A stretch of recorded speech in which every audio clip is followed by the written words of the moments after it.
कल हम लोग प्रूव कर रहे थे समरूपता पर में, बीच में छोड़ दिए थे ना, आधा प्रूव करके छोड़ दिए थे।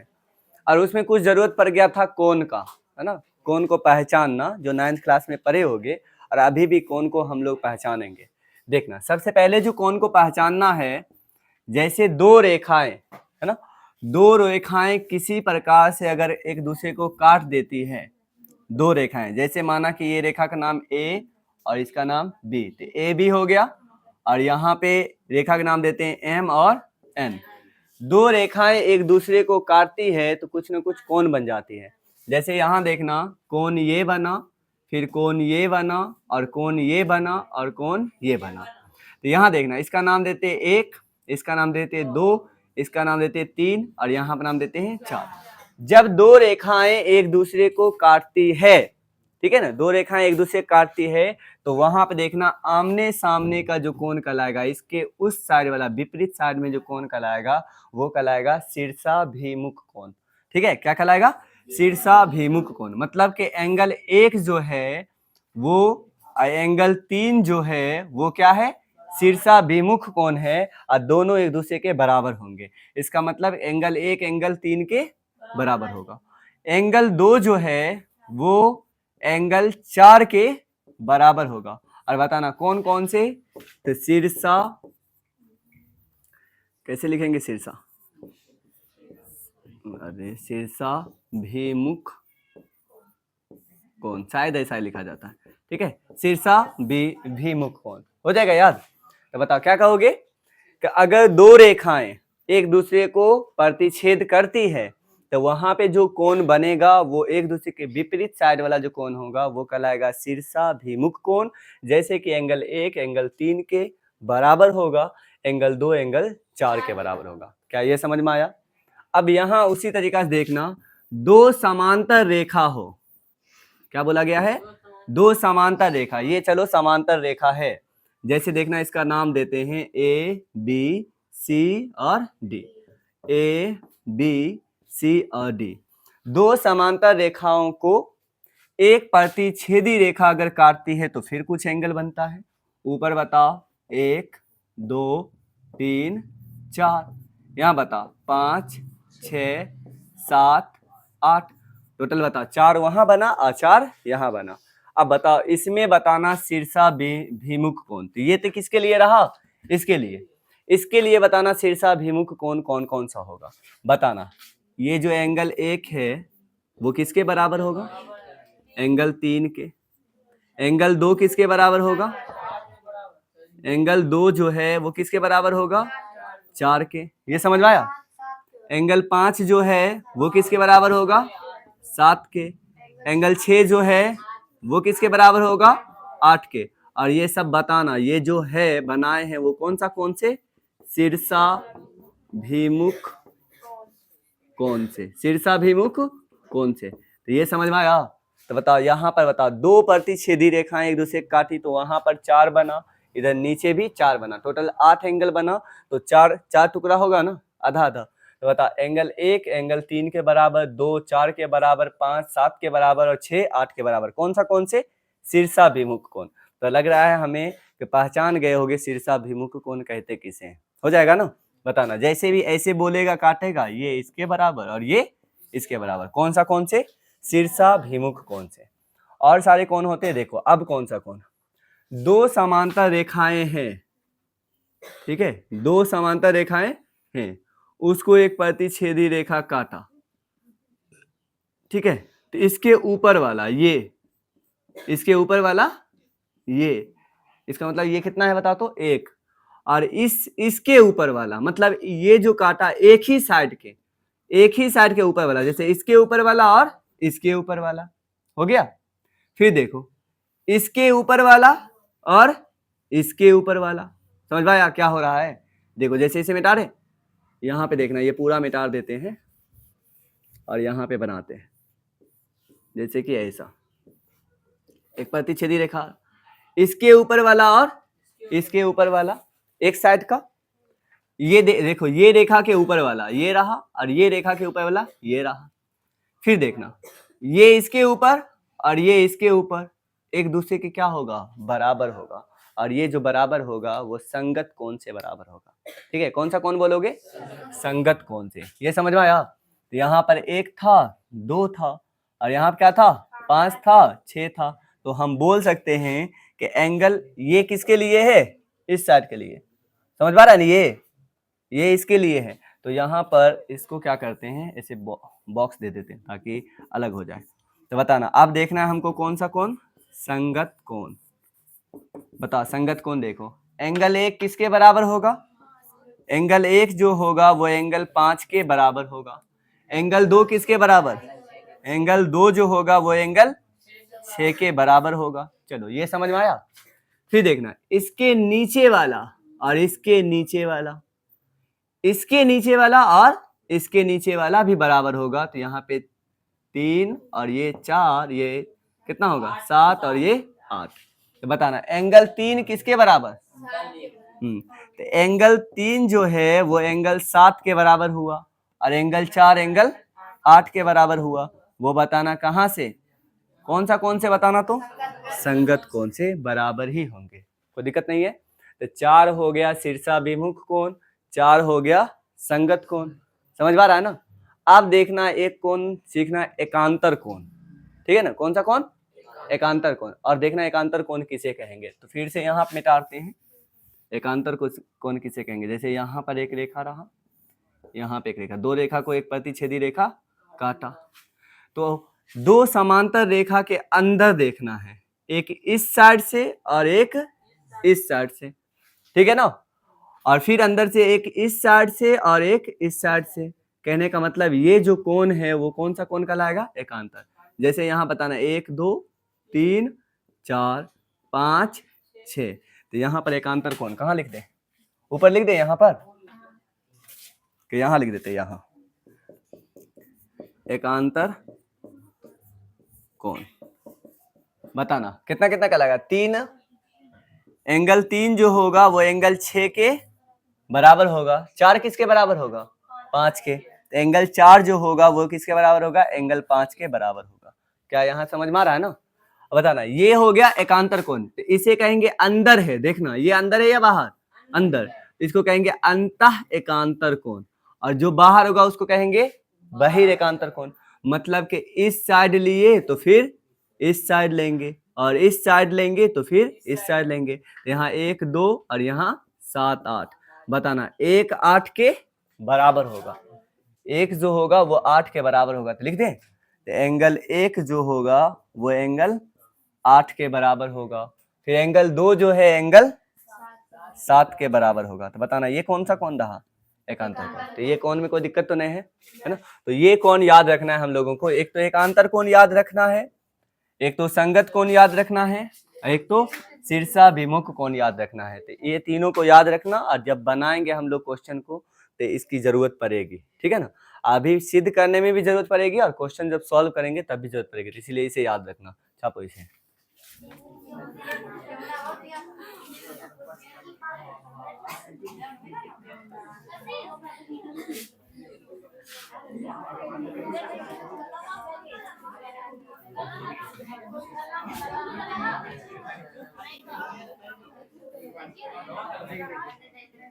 चलो अब यहाँ देखो तो सुनो। अब कल का जो था समरूपता पर में, उसका पहला जो ए समरूपता था उसे आधा बना के छोड़ दिए थे, और फिर बनाना है तो आधा तक तो समझा दिए थे, और रचना जो किए थे वो रचना लिखे नहीं थे।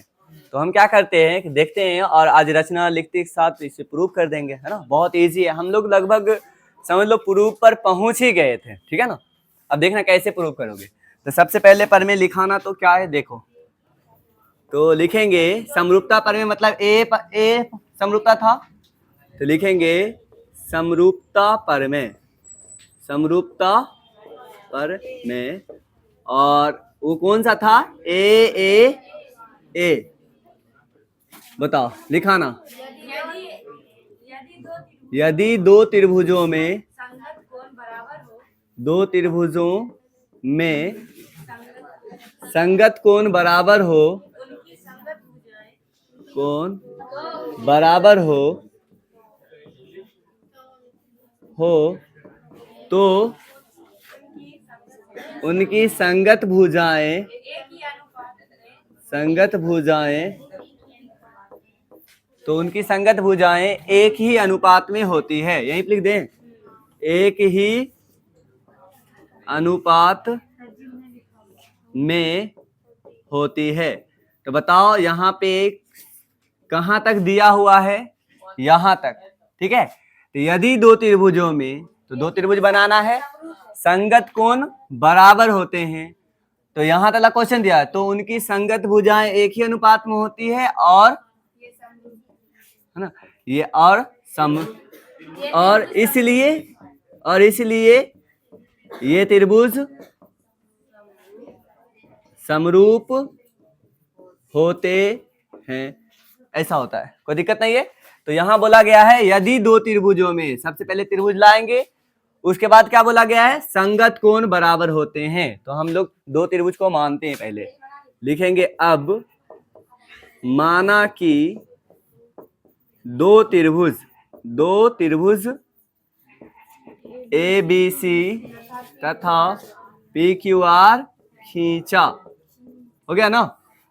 अब यहाँ पर क्या करेंगे, जब ऐसा कर लेंगे तो यहाँ पर एक फिगर बनाएंगे, बना लिए, और यहाँ फिर एक छोटा सा फिगर बना लेंगे, और यही दोनों को देखने में कैसा प्रूव करना है, समरूप। नाम दे दो ए बी सी, इसका नाम दो पी क्यू और आर, नाम भी रखा गया। अब यहाँ देखना, इसको समरूप प्रूव करना है तो यदि दो त्रिभुजों में, तो हमारे पास दो त्रिभुज आ गया, संगत कोण क्या है, बराबर। मतलब कि यहाँ देखो, एंगल ए एंगल पी के बराबर है, एंगल बी एंगल क्यू के बराबर है, एंगल सी एंगल आर के भी बराबर है। तो लिखे यहाँ दिया है, तो क्या लिखेंगे कि दिया है एंगल ए जितना बड़ा है एंगल पी उतना ही बड़ा है, एंगल बी जितना बड़ा है एंगल क्यू उतना ही बड़ा है, एंगल सी जितना बड़ा है एंगल आर उतना ही बड़ा है। ये तो दिया हो गया। प्रूफ क्या करना, देखो, तो उनकी संगत भुजाएं एक ही अनुपात में होती है। तो इसका मतलब है कि यहाँ पर सिद्ध करना